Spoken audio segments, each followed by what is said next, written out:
رسول الله.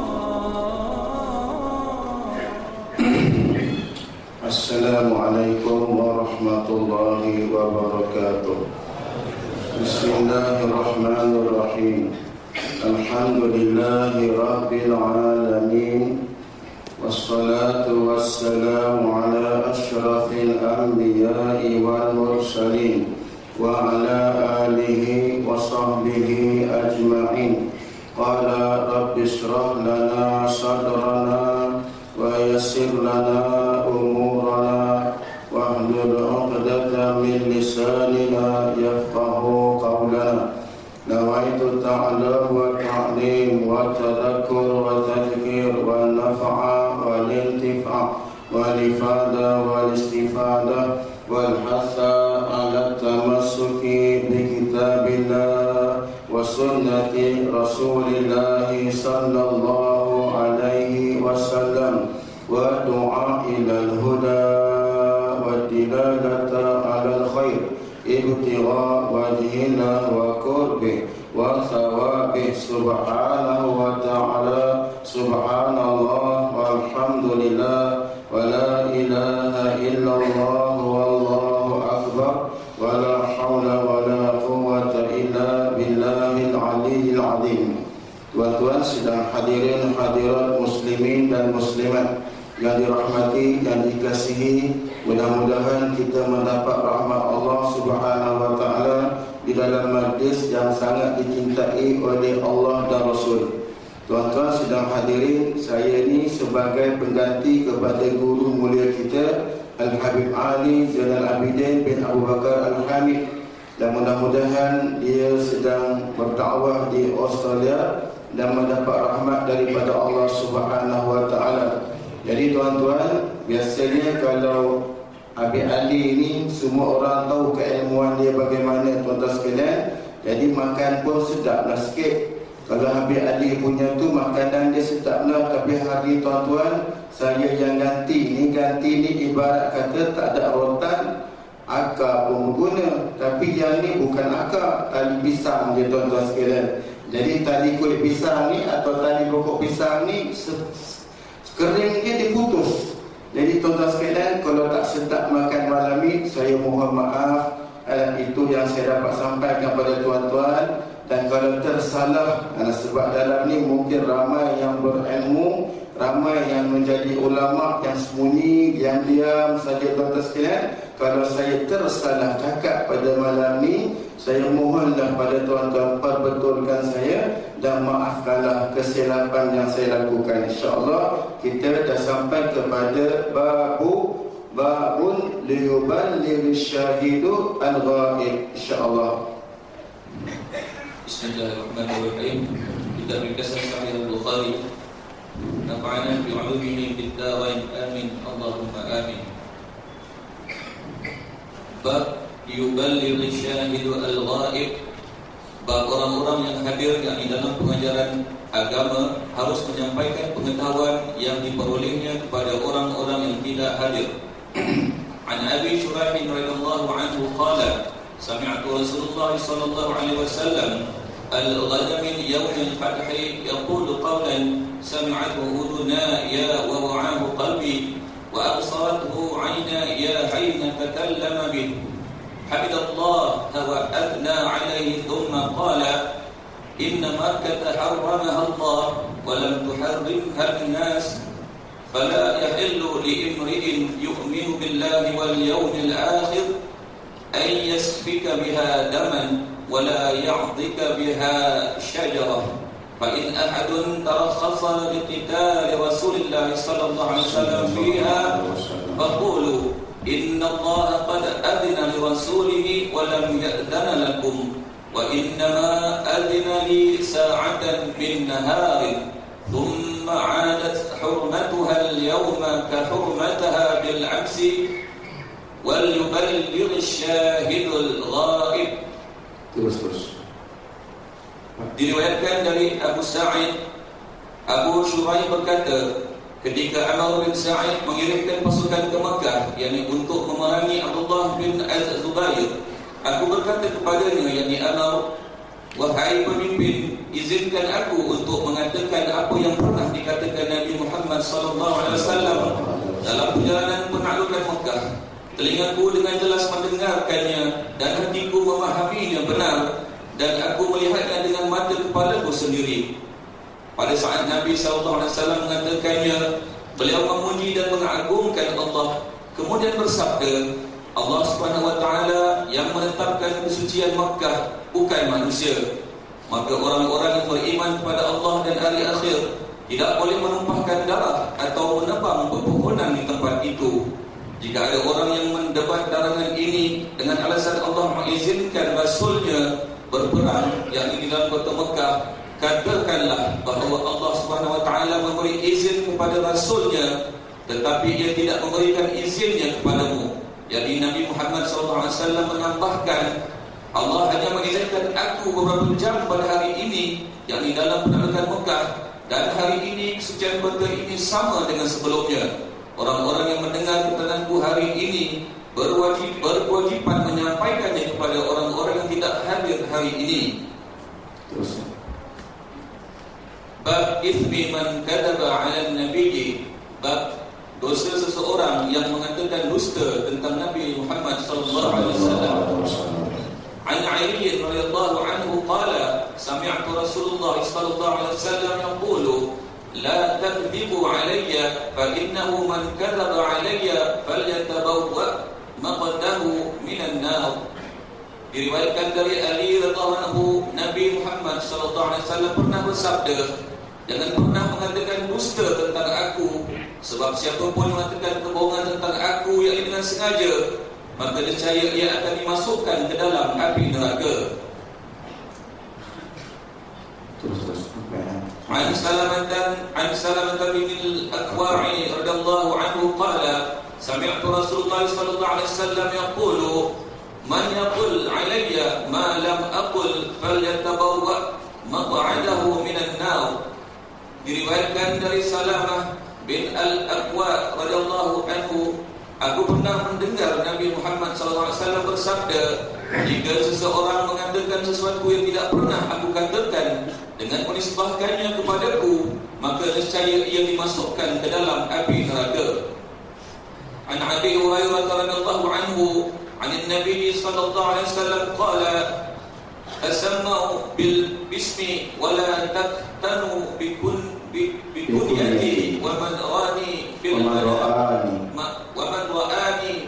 manami faqad ra'ani fa inna asy-syaitana la yatamathalu fi surati wa man kadzaba alayya muta'ammidan falyatabawwa maq'adahu minan nar. Diriwayatkan dari Abu Hurairah radhiyallahu anhu, Nabi Muhammad SAW pernah bersabda, namai diri kalian dengan namaku, tetapi jangan namai diri kalian dengan nama kunyaku, yakni Abul Qasim. Dan siapapun yang melihat aku dalam mimpinya, maka yang ia lihat adalah benar-benar diriku, karena setan tidak dapat menyerupaiku. Dan siapapun yang mengatakan dusta tentang aku, biarlah ia menjadi penghuni neraka.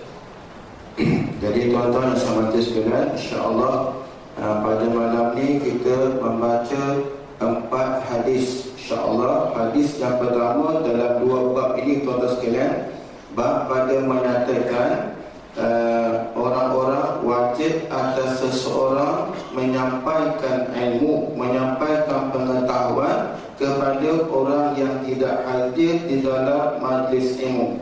Baik, disebut an Abi Shuraih radhiyallahu anhu qala, telah berkatalah Abi Shuraih radhiyallahu anhu, yang disebut Abu Shuraih itu nama dia Sa'id, sami'tu Rasulullah sallallahu alaihi wasallam sawfa al-ghada min yaumil fathi. Aku, yakni Ibnu Abi Shuraih ataupun Sa'id, menyebut aku mendengar Nabi sallallahu alaihi wasallam telah bersabda pada hari yaumil fathi, ialah hari pembukaan kota Mekah, yakni pada hari di mana Rasulullah sallallahu alaihi wasallam telah dapat menguasai kota Mekah.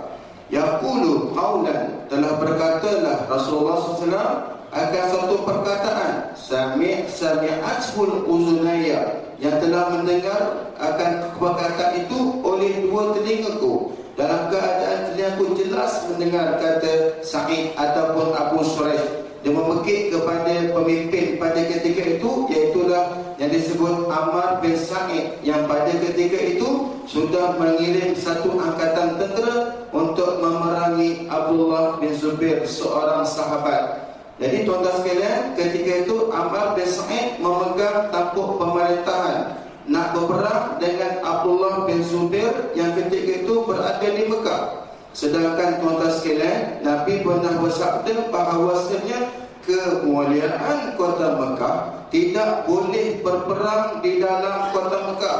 Maka tuan-tuan sekalian, ini menyebutkan Ammar ataupun Abu Shuraih ataupun Sa'id ini, tuan-tuan sekalian, dalam menyebut kepada Ammar bin Sa'id supaya jangan memerangi Abdullah bin Zubair di kota Mekah. Kelak nanti akan tercemar akan kemuliaan kota Mekah ini, tuan-tuan sekalian. Ketika itu Abu Shuraih ataupun Sa'id menyebutkan bahawasanya aku mendengar perkataan itu dalam keadaan nyata, terang, dan wa wa'ahu qalbi, mana hati aku ketika itu lapang untuk menerima perkataan Nabi sallallahu alaihi wasallam. Wa absarathu aynaya, yang pada hari itu mataku jelas melihat Nabi berkata. Jadi pada ketika Fathu Makkah itu Nabi terang Abu Shuraih ataupun Sa'id menyatakan mataku jelas melihat Nabi sallallahu alaihi wasallam. Hina takallama, ketika berkatalah Rasulullah sallallahu alaihi wasallam bihi, dengannya, dengan perkataan tersebut. Hamidallah, Nabi mulakan dengan memuji Allah Subhanahu wa taala, wa asna alaihi, dan Nabi mengagungkan Allah Subhanahu wa taala. Thumma qala, sebelum Nabi berkata yang ni, tuan-tuan sekalian, Nabi puji Allah taala dulu, Nabi agungkan Allah taala dulu. Dalam hadis ni, tuan-tuan sekalian, si perawi ataupun Abu Shuraih Sa'id tadi ni, dia tak menyatakan kepada kita apakah perkataan puji-puji Rasulullah ke atas kita. Jadi ini, tuan-tuan sekalian, kesamaran atas matan hadis tidak menjatuhkan martabat hadis ini, tuan-tuan sekalian. Jadi kesamaran dalam matan hadis, maksud kesamaran dalam matan hadis ni ialah disebut tapi tak dinyatakan siapakah yang berkata atau apakah perkataan tersebut, tuan-tuan sekalian. Di sini yang disebut oleh Abu Shuraih ataupun Sa'id itu, tuan-tuan sekalian, hamidallah, Rasul memuji Allah Subhanahu wa taala, wa asna alaih, dan mengagungkan Allah Subhanahu wa taala. Tapi tak disebutkan apakah lafaz pujian-pujian itu. Mungkinkah alhamdulillah, mungkinkah subhanallah, mungkinkah Allahu akbar. Tak disebut oleh Abu Shuraih ataupun Sa'id dalam riwayat hadis ini, tuan-tuan sekalian. Maka disebut, dia kata, inna Makkah harrama Allah, sesungguhnya Makkah ini telah mengharam akan oleh Allah Ta'ala. Maksud mengharam Makkah, maksud haram berlaku peperangan di dalam kota Makkah ini, tuan-tuan sekalian. Walam tuharrimha an-nas, sedangkan ini Nabi menyebut bahawasanya tapi manusia tak mengharamkan kita berlaku peperangan di dalam Makkah ini, tuan-tuan sekalian.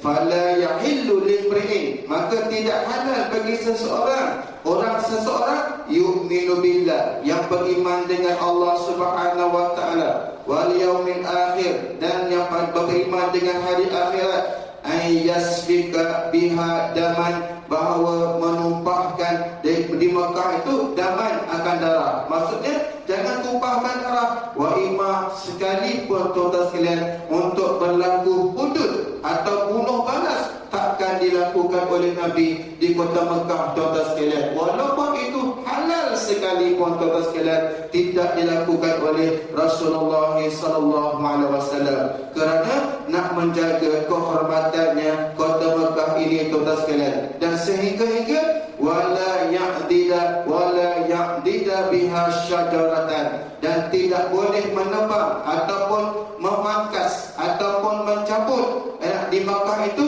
syajarah, pokok-pokoknya tuan-tuan, kerana kehormatan Makkah itu sendiri membawa kepada batu batannya. Itu mendapat kehormatan daripada Allah, tumbuh-tumbuhannya mendapat kehormatan daripada Allah Subhanahu wa taala.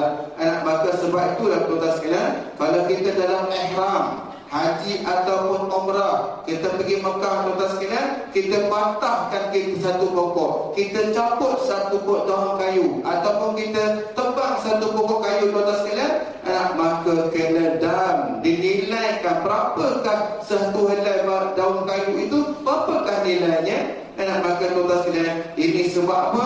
Sebab kemuliaan Makkahul Mukarramah. Sebab tu guru saya dulu berpesan tuan-tuan sekalian, kalau kita di Makkah nak naik kapal terbang, kasut yang kita pakai hendaklah kita tinggalkan di kota Makkah. Saya pun mula-mula terkejut, kenapa tuan guru ni kata macam ni. Kita kasut kita pakai itulah satu nak pergi nak kapal terbang, nak balik ke Malaysia. Tuan sekalian, kenapa? Ini berhati-hatinya ulama tuan-tuan sekalian, kerana takut-takut di tapak kasut kita ada pasir yang melekat, ada batu yang melekat di tapak kaki itu. Sedangkan itu Makkah punya, itu batu Makkah tuan-tuan sekalian, itu pasir di Makkah tuan-tuan sekalian. Kita takut berdosa kalau kita pindahkan batu batannya balik ke Malaysia tuan-tuan sekalian. Sedangkan kita bawa pasirnya, kita bawa batunya, kita bawa apa kayu dan sebagainya, kita bawa balik ke Makkah, ke Malaysia tuan-tuan sekalian. Maka ulama dah sepakat mengatakan itu hukumnya adalah haram. Wajib kita kembalikan balik tuan-tuan sekalian. Maka sebab itulah tuan guru saya, Allah yarham, tuan guru Haji Abdullah bin Haji Idris Al-Fatani, dia menyebut macam tu. Tinggalkan kasut tu, pakai kasut lain, balik. Jangan pijak kota Mekah dengan kaki-kaki yang macam tu, dia kata. Sebab apa? Kita takut tak sedar kita melakukan dosa tuan-tuan sekalian. Baik, kemudian in ahadun tarakhasa liqitali Rasulullah sallallahu alaihi wasallam fiha, maka sesungguhnya jika adalah seseorang daripada manusia itu tarakhasa, maksud tarakhasa itu ialah seolah-olah mengizinkan liqitali Rasulullah, menyebutkan Nabi pernah nak berperang di kota Mekah. Oh, dia ambil dalil tuan-tuan sekalian, Nabi pernah perang di kota Mekah. Dia ambil dalil ini untuk menghalalkan perbuatan dia tuan-tuan sekalian.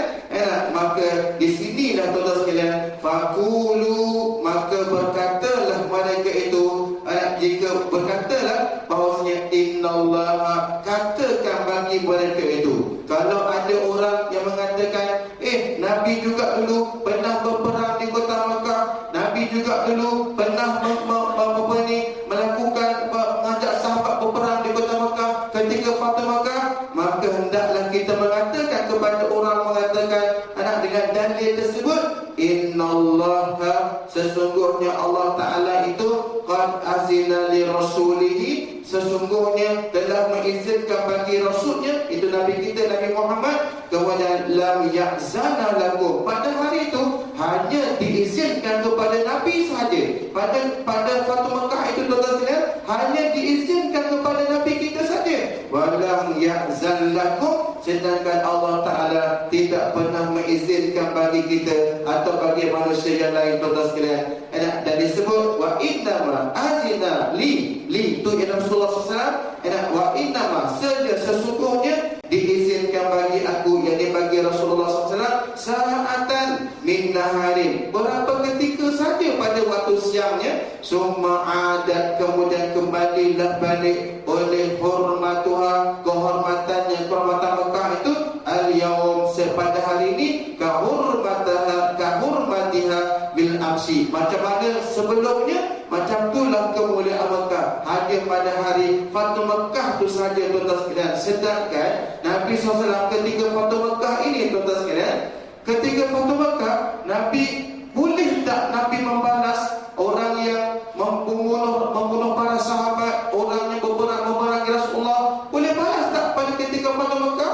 Tentu Nabi ketika itu dah berkuasa di kota Mekah tuan-tuan sekalian. Tetapi apabila dihimpunkan pada hari itu, orang Mekah tuan-tuan sekalian mengatakan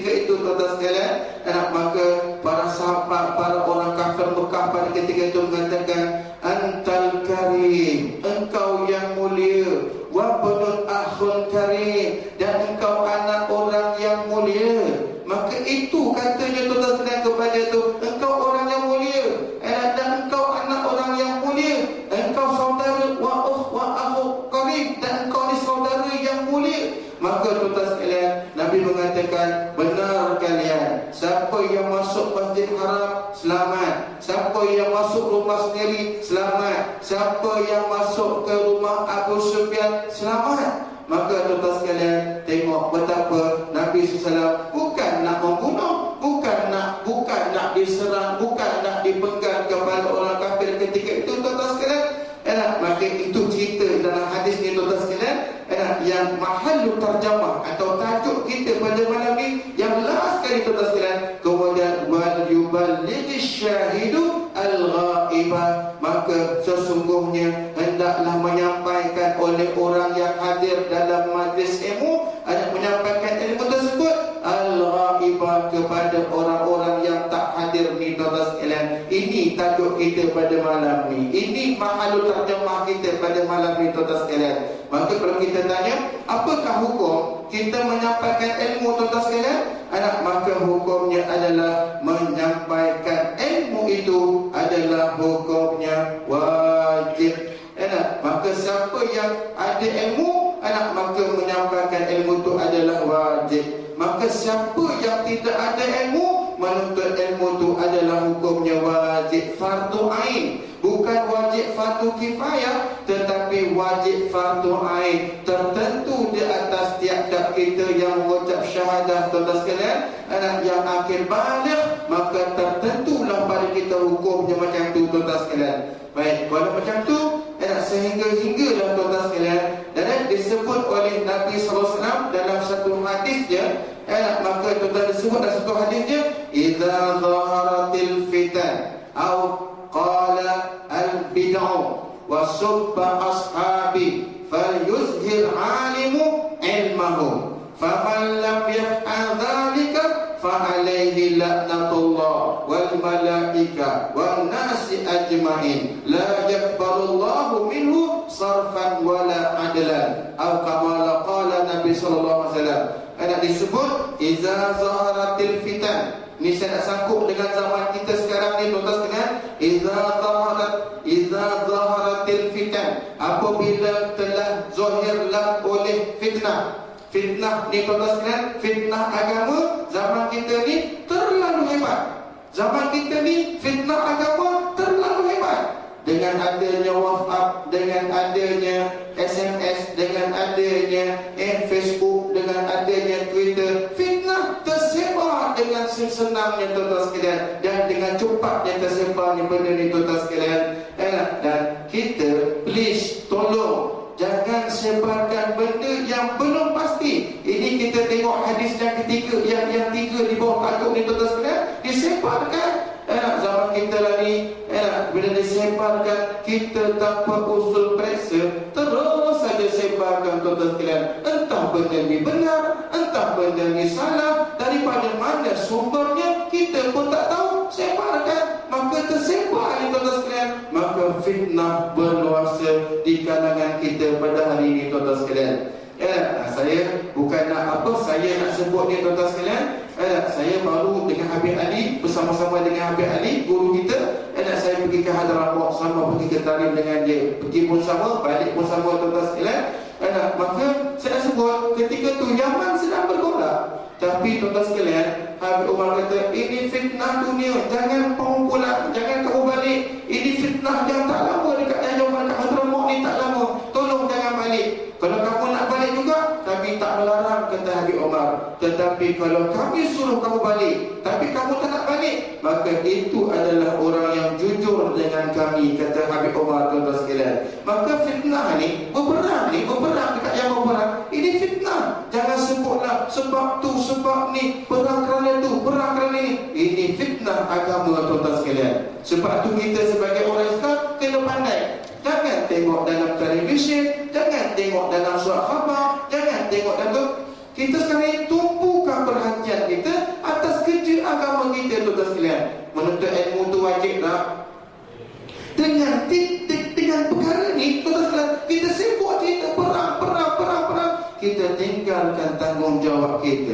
Sedangkan mendidik masyarakat tu wajib dah, tuan-tuan sekalian. Saya mohon maaf, saya minta ampun, bercakap amin mohon maaf saya berkata, tuan-tuan sekalian, hari ini Allah di kalangan para guru agama kita pun, tuan-tuan sekalian, tak sedar fitnah ni dah membelit diri kita semua, tuan-tuan sekalian. Bila kat surau kat masjid semua cerita bab ni, sedangkan di hadapan kita tu audien kita tu dahaga tentang ilmu, dahaga nak pergi ke akhirat, dahaga nak bersama dengan Allah, bersama nak pergi jumpa Allah Ta'ala, tuan-tuan sekalian. Kita cerita peperangan, Allah tanya tak nanti di akhirat bab peperangan ni, tuan-tuan sekalian? Soalan kubur nanti Tuhan tanya tak nanti ni, kamu ambil tahu tak kenapa perang Yaman perang, kamu ambil tahu tak? Tak tanya kan? Yang Tuhan tanya apa? Apa yang Tuhan tanya, tuan-tuan sekalian? Marabbuka, siapakah Tuhan kamu? Dah kenal ke belum? Wa man nabiyuka, dah letak dak cinta kepada Nabi ke belum? Wa man imamuka, siapa imam kamu? Dah tahu ke tak siapa imam kita, tuan-tuan sekalian? Wa man ikhwanuka, siapa saudara-saudaramu? Dah tahu ke belum siapa saudara kita? Hari ni kita saudara, kita mengaku di Islam, tapi orang tu yang kita umpat, orang tu yang kita keji, sedangkan orang tu juga mengucap syahadah ni, tuan-tuan sekalian. Jadi saya sebut sini zahirnya fitnah ni, tuan-tuan sekalian. Kemudian sehingga disebut oleh Nabi SAW, wasubba ashabi, dan pada ketika dicela, dimaki hamun sahabat-sahabat aku. Ketika fitnah ni berlaku, tuan-tuan sekalian, zaman kita ni berlaku. Ada zaman kita ni telah mencerca para sahabat, berlaku ke tidak? Dah berlaku ke belum? Dah berlaku dah, tuan-tuan sekalian. Para sahabat Rasulullah dicerca, para sahabat Nabi dimaki hamun, tuan-tuan sekalian. Apa ketika itu kita buat? Fal yuzhir alimu, maka hendaklah menzuhirkan oleh orang yang ada ilmu, ilmahu akan ilmunya. Hendaklah dia tak boleh berdiam diri. Maksud Nabi ni, kalau ketika berlaku macam ni, maka orang yang ada ilmu tak boleh duduk di masjid zikrullah semata-mata saja, tuan-tuan sekalian, tak dibenarkan. Apa dia buat? Hendaklah dia menjaga masyarakat, hendaklah dia memberi peringatan kepada masyarakat dengan fitnah yang berlaku ni, tuan-tuan sekalian.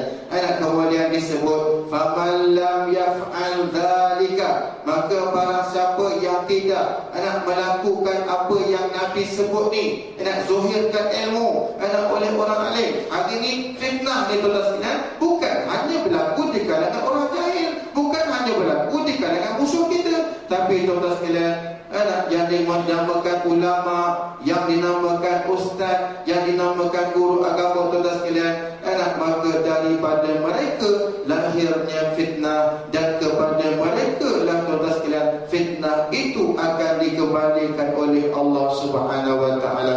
Maka tuan-tuan sekalian, orang yang ada ilmu ni, maka hendaklah dizuhirkan ilmunya, tuan-tuan sekalian. Dan siapa tak buat macam tu, fa alaihi laknatullah, maka di atasnya laknat Allah, wa laknatu malaika, dan laknat malaikat, dan laknat manusia, wan nasu ajmain, manusia sekalian melaknat dia. Dan pada ketika itu la yaqbalullah, tidak menerima oleh Allah Ta'ala minhu, daripada orang alim yang tak bergerak, tak berdakwah, tak menyebarkan ilmu, tuan-tuan sekalian. Ketika itu tak diterima oleh Allah, sarfan akan amalan-amalannya, wala adlan, dan tidak diterima oleh Allah SWT akan taubatnya, tuan-tuan sekalian. Ini hadis Nabi yang bersangkut dengan saksi kita, wal yuballigh asyahid al-ghaib. Maka kita yang sampai, yang ada dalam surau ni, tuan-tuan sekalian, kita nak tunggu kita ada anak murid, tuan-tuan sekalian, sampai bila? Jangan pandang macam ni. Kalau saya ni nak sampai kat siapa? Saya ni bukan ada anak murid, saya bukan ada pondok, saya bukan ada madrasah, saya tidak ada tak mengajar. Macam mana saya nak ni? Tuan-tuan sekalian, kita ada anak, kita ada isteri, kita ada orang di bawah jagaan kita ada sahabat, kita ada kawan. Itulah sasaran dakwah kita, tuan-tuan tuan-tuan sekalian. Jangan sempitkan skop dakwah kita, tuan-tuan sekalian, sehingga disebutkan oleh Imam Haddad, tuan-tuan sekalian, bahawasanya dakwah bukan hanya dengan lidah yang berkata-kata, tetapi yang afdal dengan perbuatannya. Sebab itulah pepatah Arab atau kaedah, tuan-tuan sekalian, mengatakan lisanul hal afdalu min lisanil maqal. Lisanul hal, apa dia? Perbuatan kita. Lebih baik dakwah kita daripada lisanul maqal, lisan yang berkata-kata, tuan-tuan sekalian. Maka sama-samalah kita menyampaikan ilmu, tuan-tuan sekalian. Lepas balik daripada kelas macam ni, lepas kita balik, tuan-tuan sekalian, kita sampaikan. Ada anak, sampaikan ke anak. Ada isteri, sampaikan kepada isteri. Ada sahabat, sampaikan kepada sahabat. Kita dalam surau ni, tuan-tuan sekalian, taklah buat beramai sangat. Yang ramai kat luar sahabat kita, boleh sampai tak? Sampaikan, tuan-tuan sekalian. Apa yang kita tahu, sampaikan. Jangan disembunyikan lagi, tuan-tuan sekalian. Dan dalam satu ayat Quran menyebutkan dalam surah At-Taubah ayat 122, tuan-tuan sekalian, falaula nafara min kulli firqatin minhum ta'ifatun liyatafaqahu fid din wa liyunziru qaumahum idza raja'u ilaihim la'allahum yahdharun. Anak, ini ayat ni turun, tuan-tuan sekalian. Anak, ketika nak berlaku peperangan, para sahabat semua nak pergi perang. Anak, ketika tu Nabi kata, siapa yang alim, siapa yang ada ilmu, jangan pergi perang. Kenapa ni, tuan-tuan sekalian? Kalau orang alim ni pergi perang, kebetulan pula mati pada syahid dalam peperangan, siapa yang nak mengajar, tuan-tuan sekalian? Anak, sebab itulah kelebihan orang alim dengan kelebihan orang mati syahid, anak, lebih daripada orang alim daripada orang mati syahid. Sehingga dalam syurga Allah SWT, orang mati syahid ini ada sebut dalam hadis. Anak, tuan-tuan sekalian, menyebutkan orang mati syahid ni, dia melihat di syurga yang paling tinggi, dia melihat ada satu kaum yang mukanya bersinar-sinar. Syurga mereka daripada emas dan perak, daripada batu batanya, daripada yakut, daripada batu permata, pasir-pasirnya, tuan-tuan sekalian. Lalu dia bertanya kepada mereka, siapakah mereka itu? Adakah mereka itu Nabi dan Rasul? Ini orang syurga, orang mati syahid yang ada syurga di bawah ni, tuan-tuan sekalian. Dia tengok di atas, ada satu kumpulan yang hebat syurganya, tuan-tuan sekalian. Tanya kepada mereka, siapa tu? Bukankah mereka itu Rasul atau Pak Anbiya? Maka malaikat mengatakan kepada orang mati syahid, mereka adalah para ulama, para alim ulama di kalangan umat Nabi Muhammad sallallahu alaihi wasallam. Lalu orang mati syahid dia mengatakan kepada malaikat, kembalikan aku ke dunia. Orang mati syahid ni, kembalikan aku ke dunia. Aku nak menuntut ilmu, aku nak mengaji, aku nak dapat ilmu, dan aku nak sebarkan kepada masyarakat. Ini, tuan-tuan sekalian. Padahal ketika tu dah tak boleh kembali balik ke dunia, tuan-tuan sekalian. Ketika tu dah tak boleh kembali balik ke dunia. Maka tuan-tuan sekalian, pada ketika tu para orang mati syahid pun redalah dengan apa yang diberi oleh Allah Subhanahu wa taala. Tuan-tuan sekalian, maka di sini disebut, dia kata, dalam ni disebut dalam Al-Quran ni, surah At-Taubah ayat 122 menyebutkan, maka tidak adakah kenapakah tidak ada satu kumpulan atau satu buah daripada setiap buah pergi mendalami ilmu? Maksud kena ada. Sehingga katalah dalam kitab adab, dalam kitab tak silap saya, dalam kitab ta'lim muta'alim, ataupun dalam kitab menyebutkan adab-adab penuntut ilmu, menyebutkan, tuan-tuan sekalian, bahawasanya kalau tempat kita ni tidak ada pengajian, kalau tempat kita tak ada ulama, maka wajib kita keluar daripada tempat kita ni untuk mencari ilmu, tuan-tuan sekalian. Kalau negara kita tak ada ulama, wajib kita keluar pada negara kita, tuan-tuan sekalian, untuk menuntut ilmu. Kenapa, tuan-tuan sekalian? Sebab apa dia kata? Supaya agar mereka nanti dapat memperingatkan siapa orang yang menuntut ilmu ni, dapat memperingatkan kaum mereka ni bila ada ilmu, bila kembali kepada kaum dia, diperingatkan, tuan-tuan sekalian. Moga-moga mereka mendapat menjaga mereka itu, dapat menjaga diri dengan ilmu ilmu yang ada pada ulama tu menjaga kita, tuan-tuan sekalian. Maka sebab itulah kalau kita nak cari tempat duduk, nak cari tempat tinggal, nak cari taman perumahan kita duduk, cari tempat yang ada majlis ilmu, ada yang lebih penting, cari tempat yang ada ulama, tuan-tuan sekalian. Jangan cari tempat yang tempat tu nak masuk pun. Ada satu tempat dekat Selangor ni, saya pernah ada kelas kat situ, saya pernah dipanggil mengajar. Saya tanya, tak ada surau kat sini? Tak ada surau. Saya tak bagi tahu lah tempat tu taman mana. Tapi situ, tuan-tuan sekalian, rumahnya paling murah rumahnya dululah zaman tahun 2005 tu 1.7 juta harga dia. Tapi tak ada surau. Rumah cantik tapi tak ada surau. Masjid apatah lagi. Yang menjaga gad tu anjing tinggi-tinggi tu. Saya masuk situ pun, kereta dia bukan, anjing cium, tengok, Masya Allah, tabarakallah. Tapi ada orang lain tu dipanggil saya ke rumah adik untuk mengajar, tuan-tuan. Saya baca kitab, tapi dan akhir dia tak lama, nak masuk pun susah. Anjing lagi nak jaga, tuan-tuan sekalian. Saya kata tak payahlah Datuk kata datang rumah saya lah. Nak pergi rumah Datuk, saya susah sangat nak pergi. Tempat tu ulama pun tak ada. Mana ada ulama dah rumah 1.7 juta, 2 juta, ulama mana nak duduk ni, tuan-tuan sekalian? Nak beli rumah macam tu. Baik, jadi pilihlah tempat yang ada ulama. Baik, jadi mahal terjemah kita hari ini, tuan-tuan sekalian, hukumnya adalah wajib menyampaikan ilmu. Sebab tuan-tuan sekalian, kalau tidak ada ilmu, macam mana masyarakat kita nak bergerak menuju kepada Allah? Sebab itulah tingginya makam ulama ni, tuan-tuan sekalian, diberi oleh Allah Subhanahu wa taala. Dan tengok hadis yang kita sebut pada menyatakan dosa man kadzaba ala Nabi sallallahu alaihi wasallam.